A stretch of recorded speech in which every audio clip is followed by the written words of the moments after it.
All right, well, it is 10:02, so we will go ahead and start. Welcome, everyone.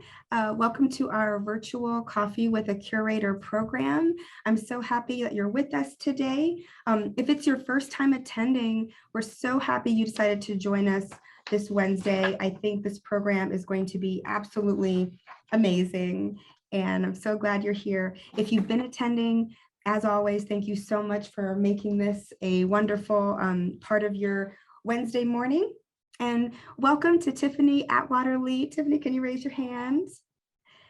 Hello, thank you so much for joining us today. Tiffany is the assistant head of the Archives Research Center at the Atlanta University Center Woodruff Library.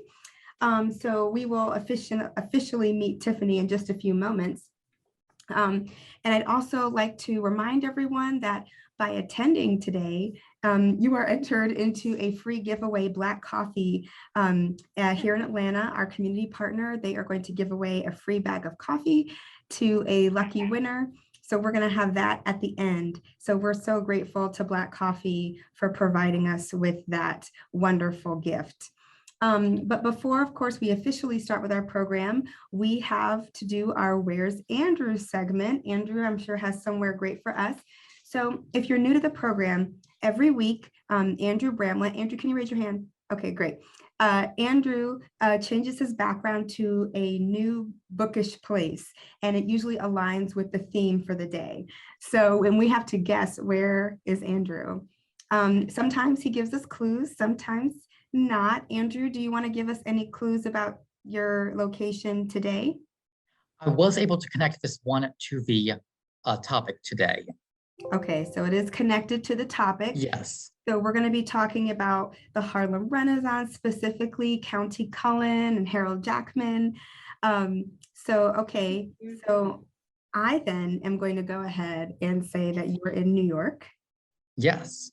Okay.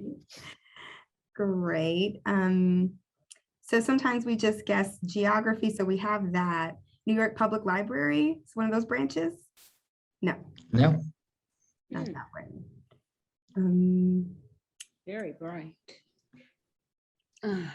Tiffany, do you have a guess? Could it be the Schomburg? No. Not the Schomburg. Oh, is it at like NYU? Unfortunately not. No. No, Columbia. It is a school, I will say that. Cool. Okay.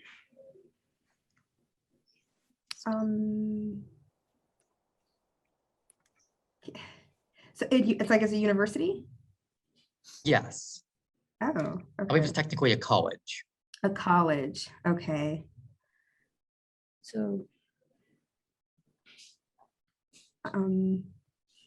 Is it Hunter? oh, No. no. Is there like I've heard of is there an Ithaca College in New York? Is it that? No? And this is actually New York City, not just the state of New York. Oh, okay, it is New York A City. New York City.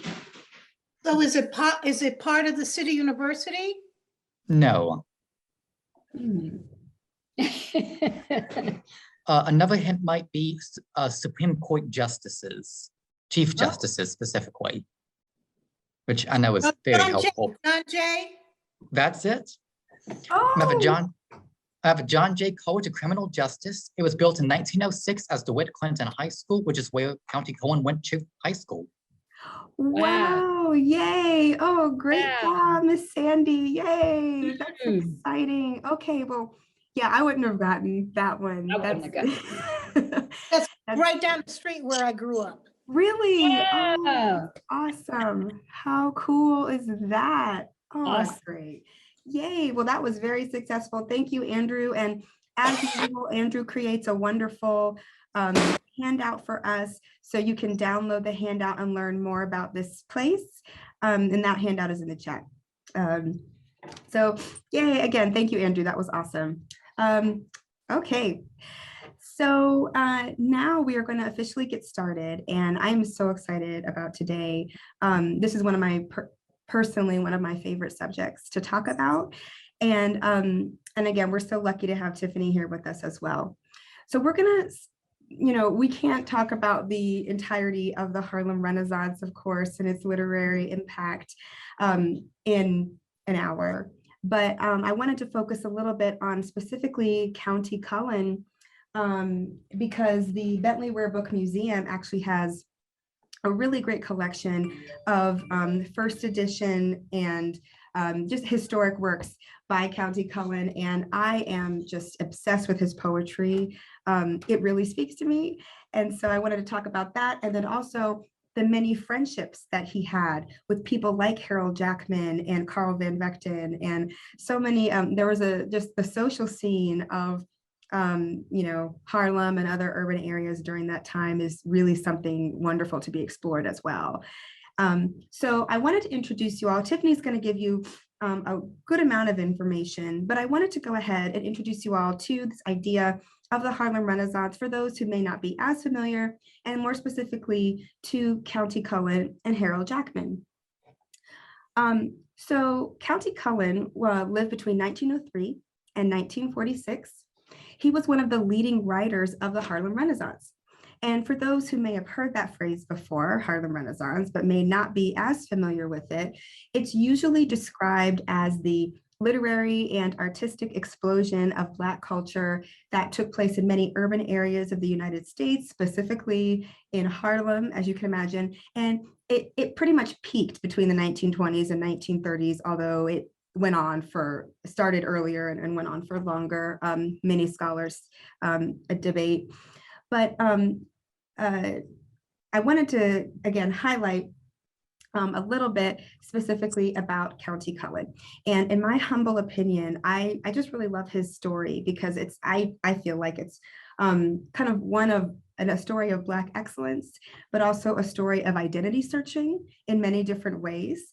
And he was born as County Porter in 1903 in New York City, and I believe raised by his grandmother for part of his life. And then he was later adopted by Frederick Cullen and his wife. After Countee Cullen's biological grandmother passed away.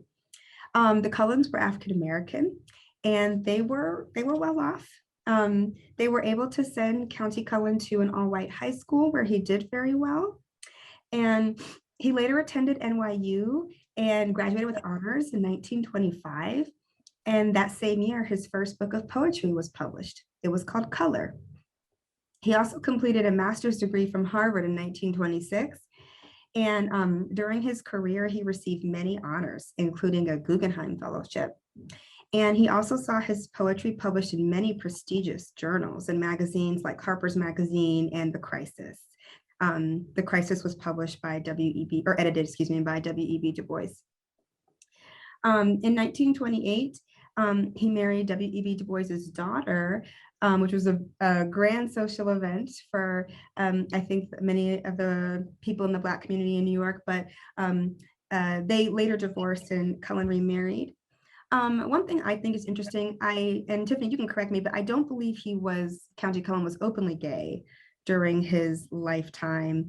I think that many of his close friends were, and some names that we know, I believe Alan Locke and Carl Van Vechten, and I believe Harold Jackman was. So I think that it later on, through conversations, I think especially with his first wife had mentioned that was a reason why they separated, was because he was attracted to men. However, I think we can now look at his writing and read his writing with that layer of interpretation, but I don't think that was something that he talked about at all when he was alive, kept that part of his life very private.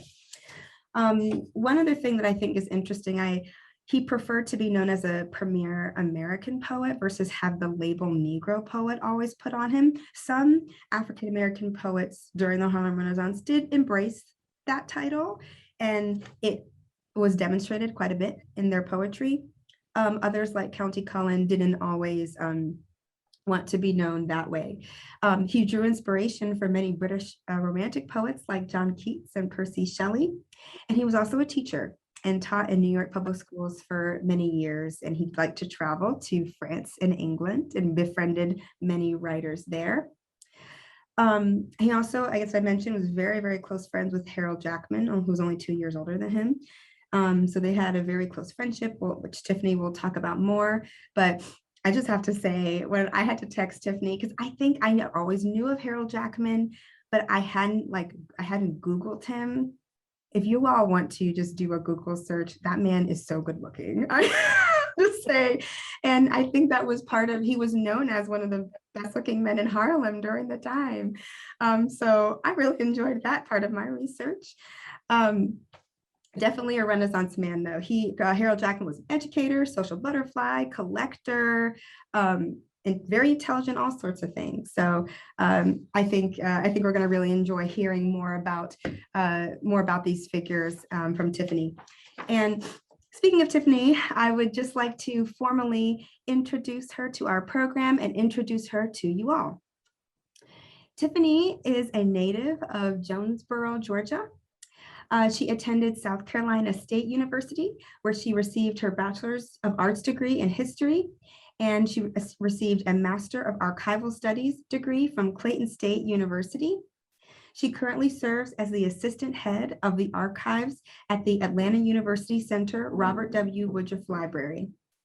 In her role, she's responsible for the management and administration of the department's public services through the promotion of archival collections via course instruction, programming, and the curation of exhibits.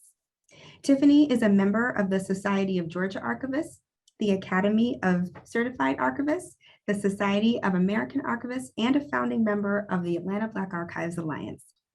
Tiffany is especially passionate about collecting the histories of America's historically Black colleges and universities, and sharing the achievements and contributions of these institutions of higher education. So welcome, Tiffany. As you can see from her bio, we are so honored to have her here to speak to us. So without further ado, Tiffany, if you want to start your presentation, and if you have a PowerPoint, you should be able to share it. All right, perfect. Well, good morning, everyone. Morning. So I'm just going to pull up my notes really quickly. Great, thank you. And you all can see the presentation, correct? Yes, we can see it. Perfect, perfect. I want this to kind of be interactive. If you all have any questions, feel free to put it in the chat, raise your hand or anything like that, and I'm happy to answer.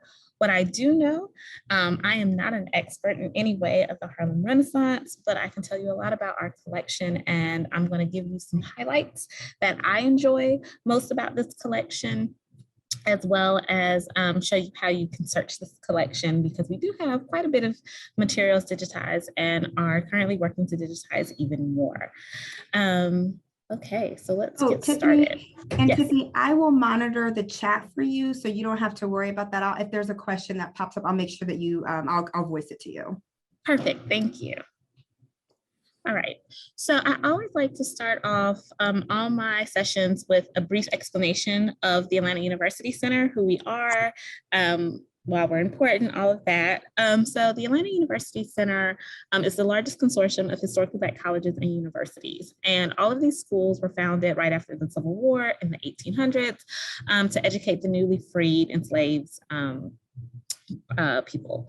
And it was not until 1929, under the direction of the man pictured here, Dr. John Hope, who I'll talk about a little bit later as well. He was the first African-American president of both Morehouse College and Atlanta University. And he had this idea to create this system within the spirit of collaboration. And so the idea was that all of these institutions of higher learning that directly educated African Americans could share resources in order to do their work more proficiently. And so in 1929, Atlanta University ceased its undergraduate degrees and solely focused on graduate level work. Morehouse College continued to educate African American men, and Spelman College continued to educate African American women. And the idea was that you could matriculate through the Atlanta University Center, literally from a baby infancy, because we had nurseries, all the way until your graduate level degrees. Throughout its 90-some-odd-year history, the AUC has changed in many ways, including the incorporation of two other HBCUs that were local here in Atlanta, and that was Clark University, which was located in the Pittsburgh area of Atlanta, and then Morris Brown College, which was originally located in the Grant Park area of Atlanta. And so in the 1940s, those two schools moved over to the space that we think of now as the AUC, or Atlanta University Center, which is close to West End. All of these schools are religiously affiliated. So their schools, those seminaries broke apart to create the Interdenominational Theological Center, which is the seminary for these institutions. And then in 1988, you had the consolidation of Clark University and Atlanta University to create Clark Atlanta University. And so why is all of this important? Because one, the collection that we originally got for Countee Cullen was originally gifted to AU. So you'll see me kind of like using these terms interchangeably, but I wanted you all to understand the context behind it, but also most importantly, understand where I work. So the Woodruff Library is a unique institution in that we are the academic hub and center of all of the institutions of higher learning within the AUC. So we currently serve 4 institutions, and that's Clark Atlanta, ITC, Morehouse, and Spelman. We are also home to the Morehouse School of Medicine, but of course, schools of medicine have their own libraries. And then while Morris Brown is still forever in our hearts and will always be intellectually a part of the AUC, they are not actually accredited with our same accreditation standards. So they are always welcome to visit, but that is why you don't see them if you're wondering as well. All right, so within the Atlanta University Center Woodruff Library is the Archives Research Center. And so the Archives Research Center collects the materials and the accomplishments of African Americans throughout the African diaspora, with special emphasis on the American South, in particular, and AUC institutions. So of course we have rare books, biographical and subject files, manuscript collections, and things of that nature as well. We also have a lot of materials that are digitized as well. And some of our most prominent topics are African American organizations, higher education within African Americans, race relations and civil rights, African American religion, African American culture. And we are currently actively seeking materials related to Southern hip hop, Black speculative fiction, LGBTQ+ communities, women, and Black arts as well, to help complement a lot of our collections. You are always welcome. Can I ask 2 questions? Sure. So I noticed when you were talking about the rare book collections that y'all have, I was familiar with the John Henrik Clark and I forgot the other one. Yeah, the Henry Louis Gates book collection, but Dr. Johnetta B Cole, who is that? So Dr. Johnetta B Cole, she was the first African-American woman president of Spelman College, but before she even became the president of Spelman College, she was heavily influential figure in museum studies. And so I'm not 100% sure where she was, but she was a curator. And I want to say she was the first African-American curator there as well. So her collection, while it's actually a gift to Spelman, we house the rare books. Oh, that's great. That is who she is, yes. All right, so you can always visit the Archives Research Center. We are open to the public Monday through Thursday, 1 p.m. to 7 p.m., Friday, 1 p.m. to 5 p.m., and Saturdays, specifically by appointments only, because we don't open every Saturday, 12 noon to 5 p.m. I'll go over, because I'll share my screen and kind of show you how you can search our collections, finding aids, just to kind of see and peruse and see what we have available as well. All right, so the main reason y'all are here, right? So the Countee Cullen Harold Jackman Memorial Collection. This is just kind of like an overview and highlight of this collection. I'll also be sharing links to different information that you all can find about the collection as well, that is digitized online. This is actually from the Atlanta University bulletin or newsletter, and it gives a great synopsis of the Harold Jackman collection, but I'm going to kind of tell you a little bit about it as well. So this collection is about 65 linear feet, and it was founded in 1942 by Harold Jackman, who, like Joy Ellen said, was from New York. He was a teacher, musician, a model. That explains why he was so handsome. And he was considered an overall patron of the arts. He was also known colloquially as the most handsomest man in Harlem. And so Jackman was an avid collector of African-American history, and he was friends with many of the artists of the Harlem Renaissance, including his best friend, Countee Cullen. So within his own collecting scopes and policies, I guess, he really kind of collected all types of materials from his friends. So he had fresh drafts of different manuscripts his friends would send him. He had autographed photographs. He had autographed programs of different things he attended. Of course, all the different correspondence between his friends and things like that. So this collection really consists of numerous books, periodicals, manuscripts, photographs, and programs that record the contributions of African Americans, specifically through this time. I typically tell researchers and students it's a hodgepodge of who's who in the Harlem Renaissance. Chances are, if they were notable or on the cusp of being notable, some of those quiet figures of the Harlem Renaissance, there's a good chance you will find them in this collection. The collection was originally named for Harold Jackman, but it was at his request that it be named the Countee Cullen Memorial Collection following Cullen's death in 1946. And then later, after Jackman died in 1962, the collection was renamed the Countee Cullen Harold Jackman Memorial Collection. Tiffany, this is so interesting. We've got a question.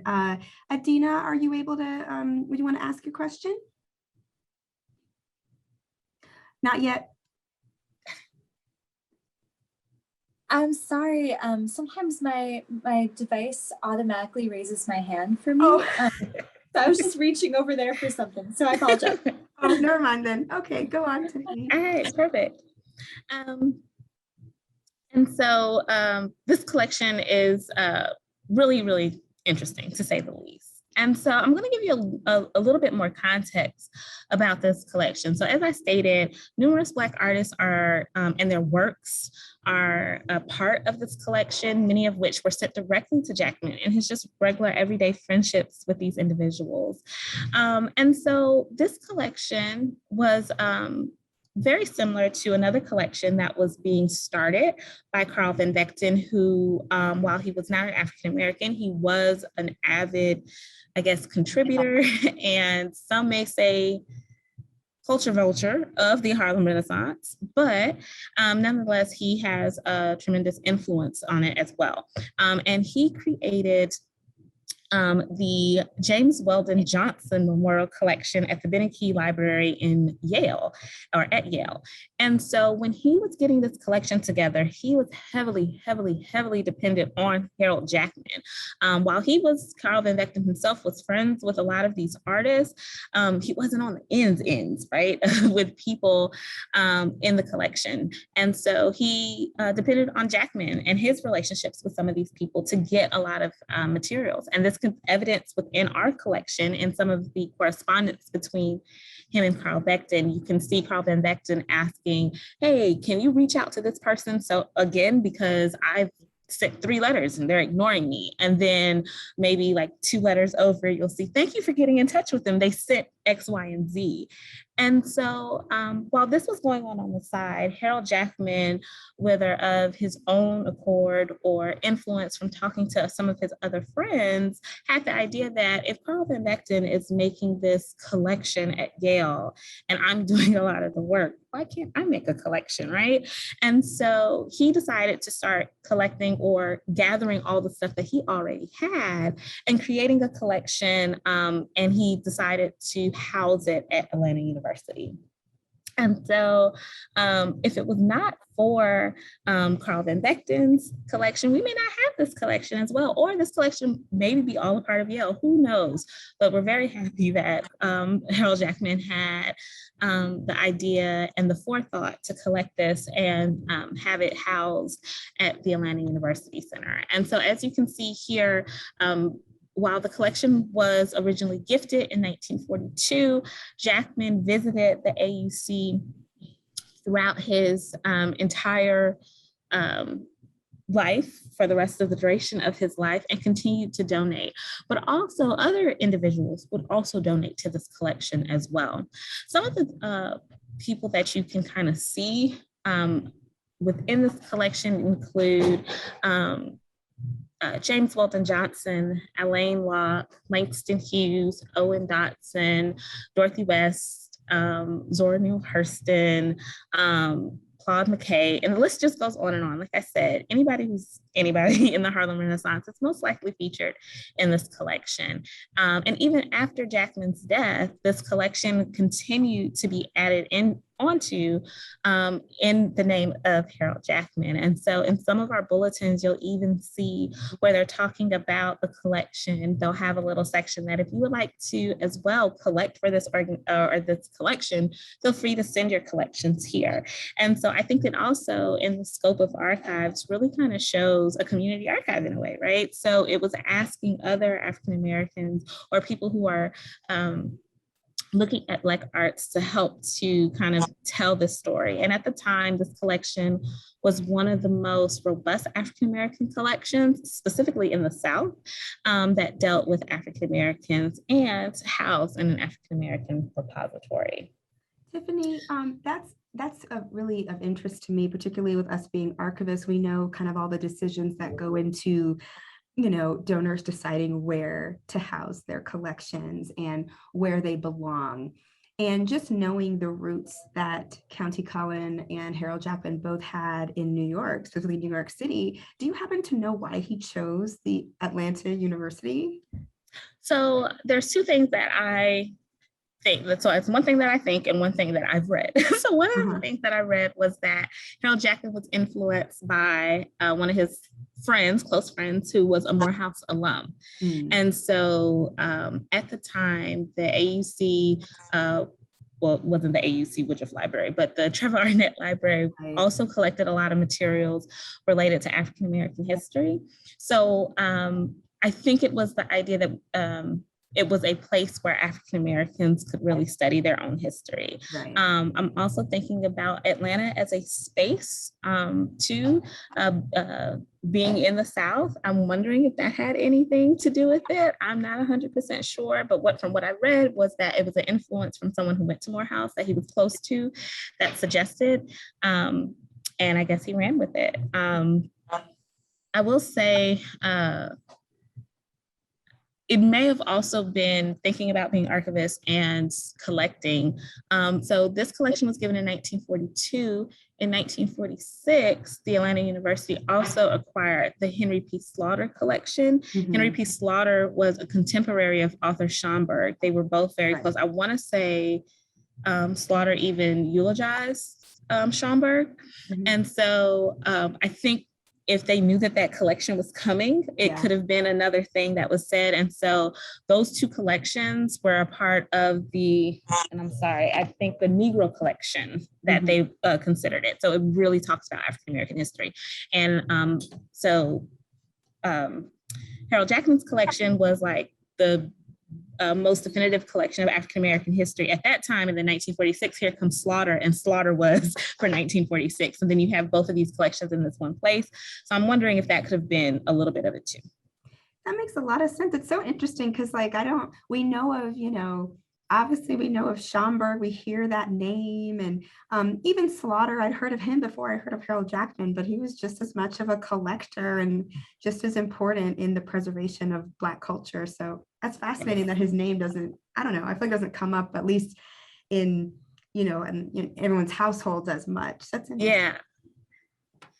So with this collection, the Atlanta University library also heavily promoted this collection. So they would also do what they would consider these exhibits that would kind of be like Harlem on review. So they would kind of showcase the materials that were in this collection. So some of these are actual programs from the collection that Trevor Arnett Library had, celebrating Jackman's collection. And at the time, it was a smaller collection. And of course, it has grown to be the 65 linear feet collection that we have now. But they were always really big on promoting it. Even if you look at the newsletters of that time, you'll see whenever they're talking about it, they would always specify, or they would have accounts from students who, like, this is their first time seeing a collection that documents African-American history. So you have to put yourself, like, it's so easy to think about, we have the internet. And if I wanted to see the work that African-Americans were doing years ago, it's a quick Google search. But in 1942 and 1946, people necessarily couldn't just see what others around them were doing. So this was a really big push to kind of instill pride within the students of the AUC, but also show what collecting can do and how it can help with history. And in particular, in one of the write-ups, it said that this was specifically for our AU graduate students to study African-American history and write about it. There are many different things within this collection. So these are just some of it, some of the types of materials that we have available. I'm going to show you again, like I said, some of my favorites momentarily, but we have original manuscripts from James Baldwin, Amari Baraka, and so that photograph of Amari Baraka is actually a photograph from Carlton Victon.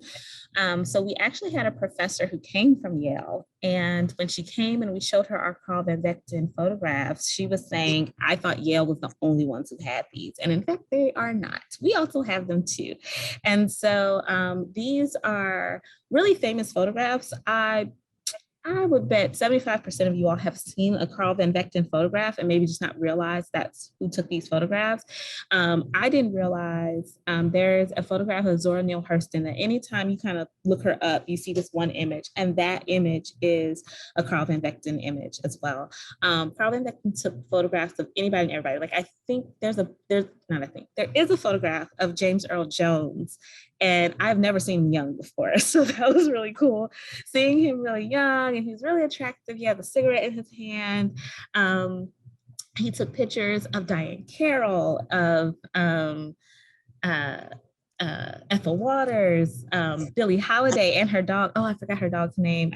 Somebody just told me about her dog's name. But anyway, her little pit bull, right? And so he's taking those pictures. So these are really beautiful photography of that time as well. Tiffany, I'm sorry to keep interrupting you, but since we're talking about the Carl Van Vechten photos, I agree. I mean, he took so many photos of even, we have I know that Langston Hughes was often published by Alfred A. Knopf, and he even is he's even got a portrait by Carl Van Vechten, which I think was cool. But one thing about those photos too, and when I see them, some of them are in more of a black and white, but some of them are in color. Mm-hmm. And it scared me the first time I saw it, because I was I never felt so connected to these people. I never thought I could have a photo of this person in color during that time. I needed to brush up on my photography, but I think he did do some in color. And I was like, it was just like, oh, I felt like they were right there next to me. And a lot of the ones in color, most of the ones in color are at Yale. So we have a lot of the black and white ones. But yeah, they're beautiful, and they're all stamped. So Carl Van Vechten, I don't know if you can kind of see, but it's a raised stamp, and it says Carl Van Vechten, so we know it's real. Mm-hmm. That's great. Okay. So I'm just going to talk a little bit about our digital collections, and in particular our digital repository, where you can find a lot of these collections. And then I'm going to show you how to just visit our finding aid really quickly to just kind of search the Countee Cullen collection if you wanted to. And then I'm going to get to the good stuff of showing some of my favorite materials from the collection in particular. So I'm going to stop my share. I'm going to go. Oops, over here. All right. Can everyone see my screen? Yes. Perfect. I'm going to go back because I wanted to make sure, in case I had any technical difficulties, I had stuff already set up. So first things first, I'm going to go to our website. So that's auctr.edu/archives. And I'm going to go to search collections. And from here, I'm going to just type in Countee Cullen. And this takes you to the collection. And so when I click on here, you'll be able to see some more information about the collection in general, the creators, Harold Jackman, of course, and then some biographical information as well. And you can see the extent of it, of the collection, and some information about our processing as well. If you go over here, this is how these are our sub-series or our series, and then our sub-series of how this collection is organized. So personalities and organizations, cultural productions, photographs, sheet music, audio tapes, and periodicals are the biggest ones. But of course, personalities is where I'm going to go first. So let's say I wanted to see James Baldwin. What do we have on James Baldwin? We would just click down here. And again, because Harold Jackman was a collector, a lot of these personalities include information on their, like just who they are, like by what we as archivists and librarians may consider biographical files. Like, so Harold Jackman was kind of just making these, I guess. And then you also have within those correspondence, and that's when you get the manuscripts and things like that. So as you can see, there's a manuscript of Giovanni's room here as well. If I wanted to click on that, I can see that's in box 1, folder 36. You can always call or email us to schedule an appointment, or you can click this request button right here, put your name, email address, and it'll tell us exactly what it is that you're requesting. This is a request, and an archivist will get back to you to let you know if your appointment is confirmed. So if you were just kind of curious, that is how you can search the collection. So now my favorite part, and this is to go to our digital repository, and that is radar.auctr.edu. And here, I'm just going to click in again, Countee Cullen. And you can see some of the types of materials that we have. But when I put in Cullen, all of Cullen came up. But if you wanted to just look for the archival collections, I would go to archival collection right there. Come here, and I'm going to put in the same thing, Countee Cullen. And right here, his collection comes up. So when you click on here, it tells you a little bit about the collection, and then you can see some of the materials that we have digitized. So I'm going to kind of show you two of my favorite things first, and then we're just kind of going to work back. And so Joy Ellen told us a little bit about Countee Cullen and Yolande Du Bois. So this is actually their wedding photograph from 1928. As Joy Ellen said, the marriage it did not last very long. They were divorced by 1930. There is a lot of historical hearsay as to why that is. If you all are interested, I'm happy to divulge. I love gossip in the archives, but we don't know for sure, but we do know, as Joy Ellen stated, Countee Cullen's sexuality was something of concern to Yolande Du Bois as well.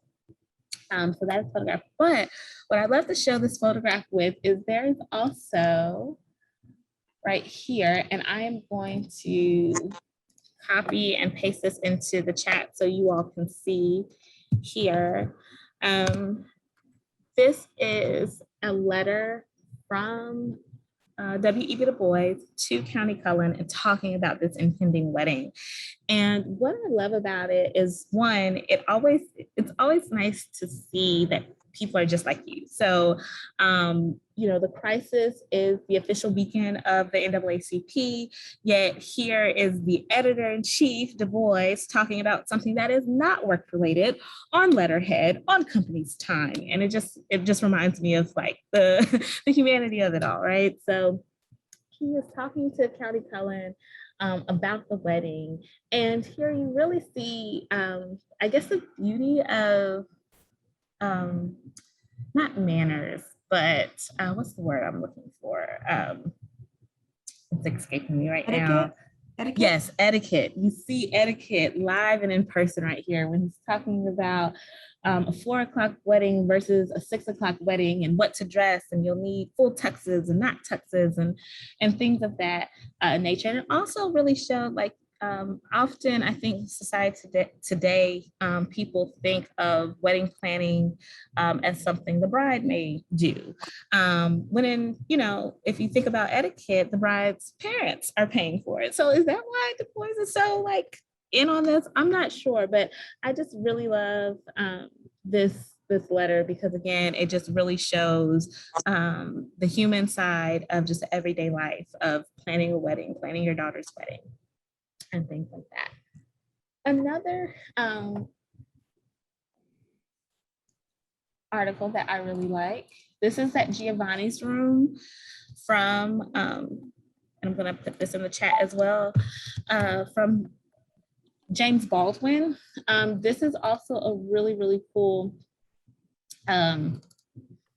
document because it is a draft. And so you see those iterations that he has. What did he change? Why did he change it? And most importantly, I really like this doodle. It is something to be said to see it in person because it's on this really thin, like onion skin paper. And so to write on it, like it's just, again, it's like Joy Ellen was saying, it just kind of brings history to light and to you. And so that's one of my favorites as well. Here is one of those letters from Carlton Victon to Harold Jackman. And as you can see here, we talked about collection development. So here he is saying, and I'm going to copy this and also put this in here because it's a little difficult to read. Today I have been going over the letters you gave me and have read them all except counties and essays and can think to explain all reference except those 2 letters. And then he goes on to say that these are not just ordinary, these are extraordinary, and these are exactly what we want. So you see that Carlton Victon was heavily dependent on Jackman in creating that collection at Yale as well.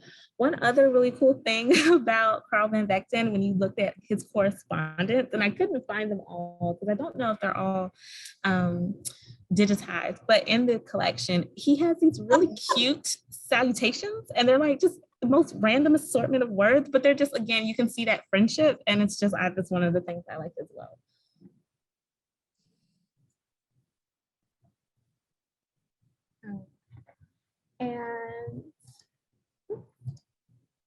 And now this one is like one of my favorites. I said I was going to get back to John Hope. He is my archives crush. I'm in love with this man. But he also shows up in here because he was president of Morehouse and AU, but he also had a relationship with Du Bois, and Du Bois has a relationship with Cullen. But in this letter is to me, it's one of the most beautiful letters of friendship that you can see. There's clearly some type of, for lack of a better word, beef between Hope and Du Bois, and he's trying to really figure out what this is about. And I'm sorry, I'm going to share this too for you all to see.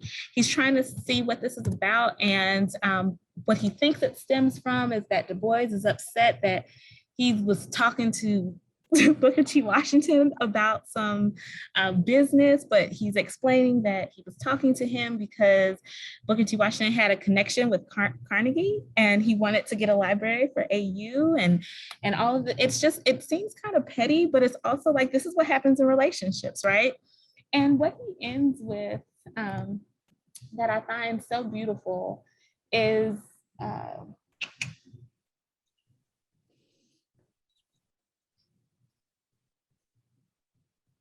I can't find it right now. Here it is.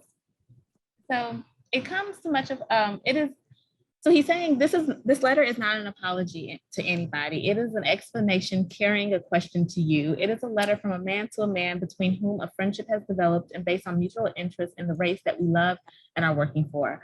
I want that friendship to last. If it does, we shall do even more than we have ever done. Why should it not last? And like, I just thought that was just really beautiful to show friendship among two people who often, it's history likes to put people like kind of in this light of like not being human, like, but you know, you have tiffs in relationships, family relationships, sibling relationships, like all types of relationships. And this really showed somebody trying to rectify and saying, what can we do to make this better and continue the beautiful work that we're doing? And so this is also in the Countee Cullen Harold Jackman collection as well. And so I want to leave you all with just one last thing before I just finish. And this is, you can always find out more information by going to our research guide. Please, please, please feel free to take a picture of that QR code and just let me know how you like this. I hope to see you all within the archives. If it's not the Countee Cullen collection, maybe some other collection. And I am happy to answer any questions you all may have. Tiffany, that was absolutely amazing. And I just have to say, with that last letter that you showed, I think that's really awesome. That's like kind of that's the reward I feel like we get from taking that time to dig in the archives. Because you're right, like the history can sometimes be like the modern day like media, where they'll like pit two people against each other for simplicity's sake and just say that they have differing ideas and it's this idea against this. But when you dig into the archives, you see all of the complexities, you see the gray area, you see that we might disagree, but actually we care about this relationship that we have. So I don't know, I just love those layers that we're able to uncover through archival materials and through taking the time to. So thank you for illuminating that for us. Thank you. And I put a link to the digitized Countee Cullen collection in the chat just now, so that if you all wanted to see what other items are there as well. That's perfect. Thank you so much. Does anyone have questions for Tiffany? Oh, everyone is saying how much they loved it and that they're going to go visit the links. Me too. I'm going to actually ask you for a copy of your presentation. Just so that I can have the links and have it all together and just so I can remember all those things. This is like the best thing ever. So thank you. Anybody have questions that they want to ask, or if you have any, feel free to put it in the chat if you like as well. I have a question. Tiffany, how do you determine the parameters of the collection?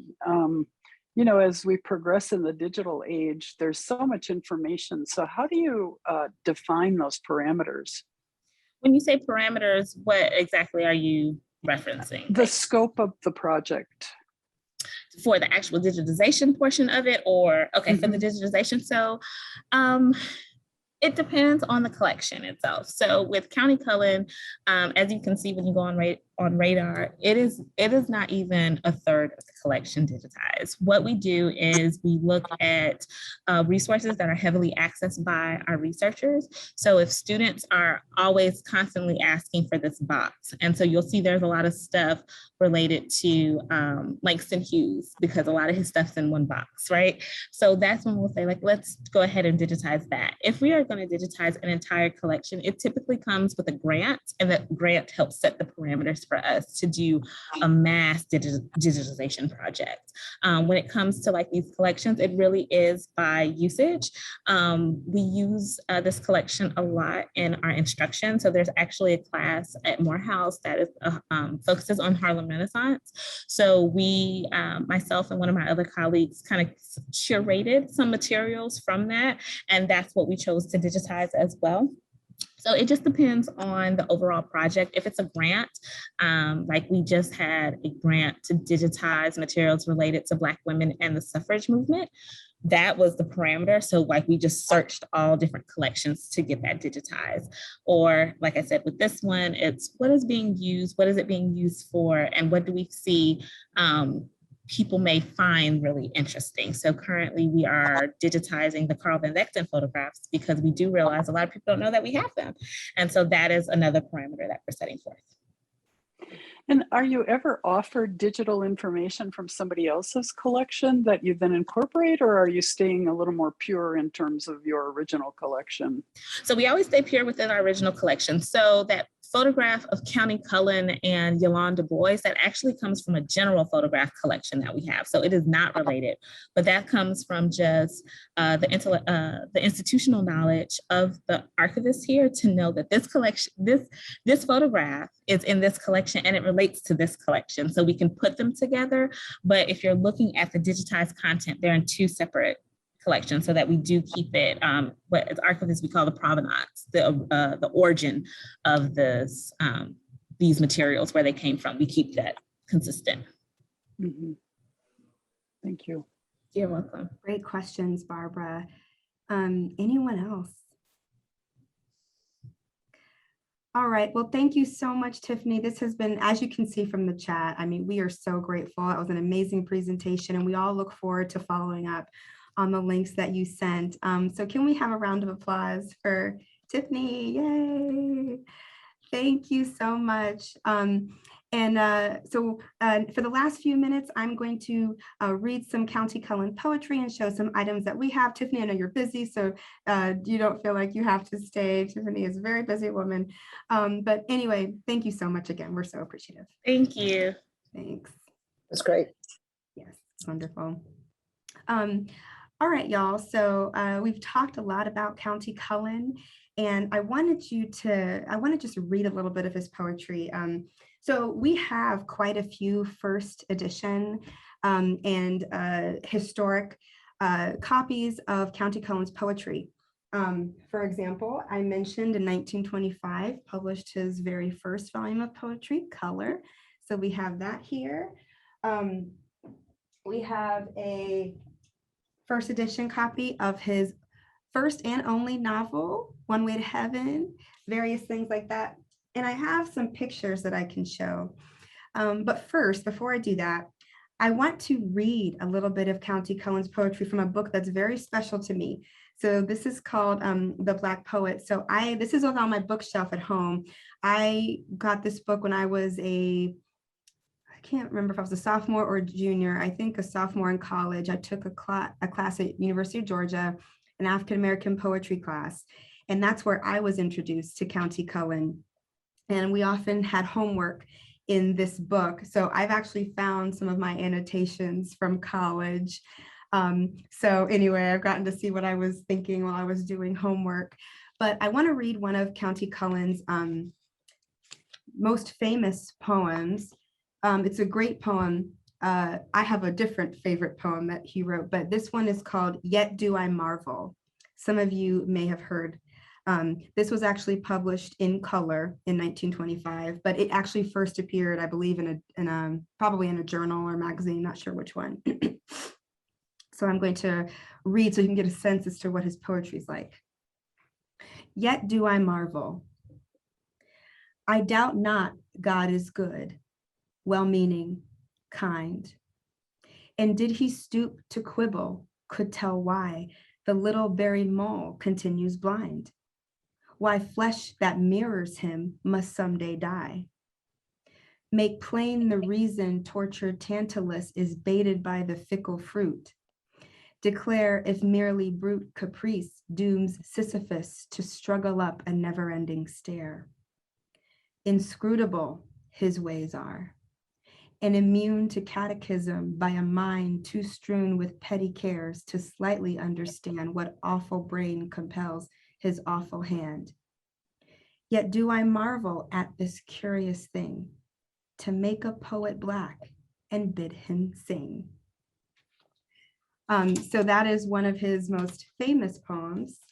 Really, I think, again, I'm not a scholar, but really, wondering about God and his ways that we can understand, and most, curiously making a poet black and giving him the talent, and especially considering what it meant to be black during that time.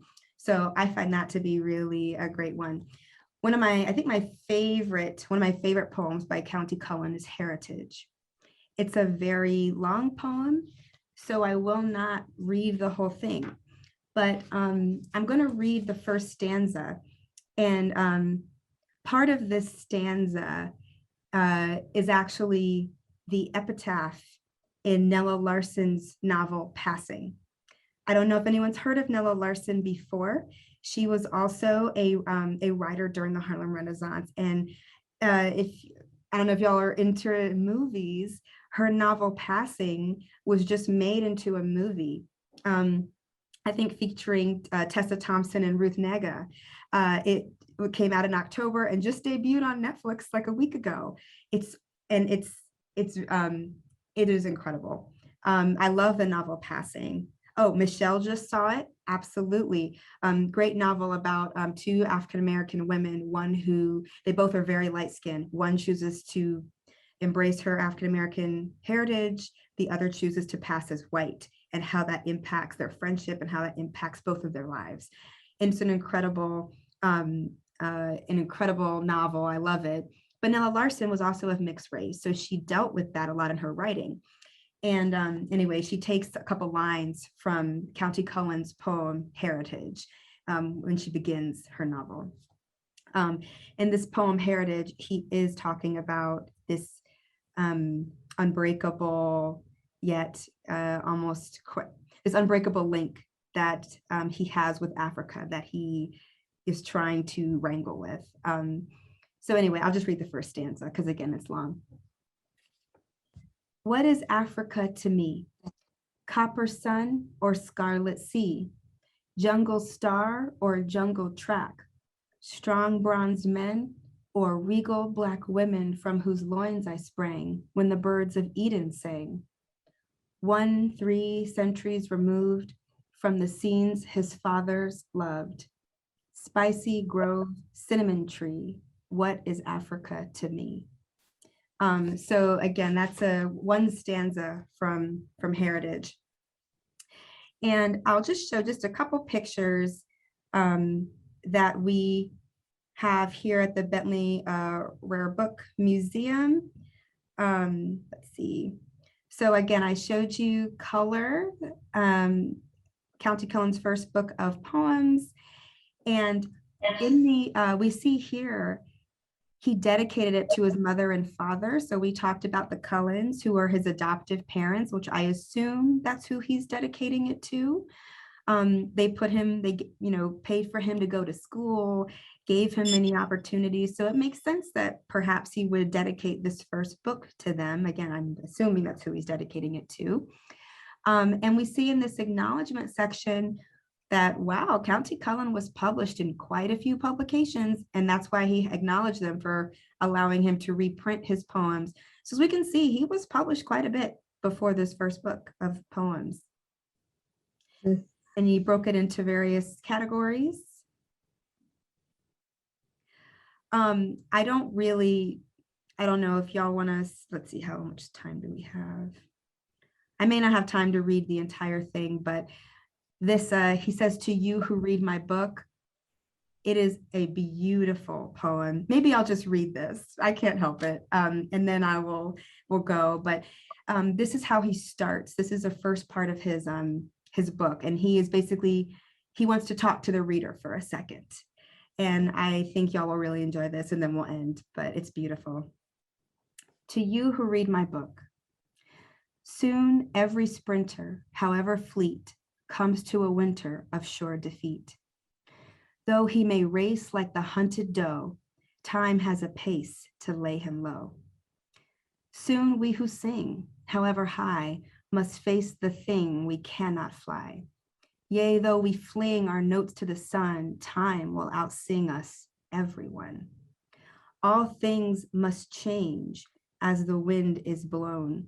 Time will estrange the flesh from the bone. The dream shall elude the dreamer's clasp, and only its hood shall comfort his grasp. A little while, too brief at most, and even my smile will be a ghost. A little space, a finger's crook, and who shall trace the path I took? Who shall declare my whereabouts? Say if in the air my being shouts along light ways, or if in the sea or deep earth stays the germ of me. Ah, none knows, none, save but too well the cryptic one who will not tell. This is my hour to wax and climb, flaunt a red flower in the face of time, and only an hour time gives, then snap goes the flower, and dried is the sap. Juice of the first grapes of my vine, I proffer your thirst, my own heart's wine. Here of my growing, a red rose sways, seed of my sowing and work of my days. I run, but time's abreast with me. I sing, but he climbs with my highest sea. Drink while my blood colors the wine. Reach while the bud is still on the vine. Then, when the hawks of death tear at my throat, till song and breath ebb note by note, turn to this book of the mellow word for a singing look at the stricken bird. Say, this is the way he chirped and sung in the sweet heyday when his heart was young. Though his throat is bare by death defiled, song labored there and bore a child. When the dreadful axe rives me apart, when the sharp wedge cracks my arid heart, turn to this book of the singing me for a springtime look at the wintry tree. Say, thus it was weighed with flower and fruit, ere the axe was laid unto its root. Though the blows fall free on a gnarled trunk now, once he was a tree with a blossomy bough. So I just love that. And I think we're doing exactly what Countee Cullen asked us to do, though he's no longer here with us. We are looking to his poetry, this book in particular, and we're seeing him in his prime when he was singing, even though his voice has been, of course, silenced by death, as all of our voices will eventually. So I think that I agree, that's just beautiful. So I wanted to just end with that. Thank y'all so much for staying 2 minutes late. I hope you enjoyed today's program. Oh, great. I'm so glad everyone enjoyed it. And I have to say, is Lori Meadows still here? I see you, Lori. You have won the coffee giveaway. Yay. So we'll connect and we'll get you your free coffee from courtesy of Black Coffee. So wonderful. Thank you. Yay. Great. Thank y'all so much for joining us today. I look forward to next week. Oh, actually, wait, no, next week is Thanksgiving. Sorry. I will be on vacation, so we won't meet next week. We will meet the week after Thanksgiving. So I look forward to seeing all that. Everybody have a wonderful and yummy Thanksgiving. All right. Okay. Bye. Thank you. Bye. Thanks. Bye.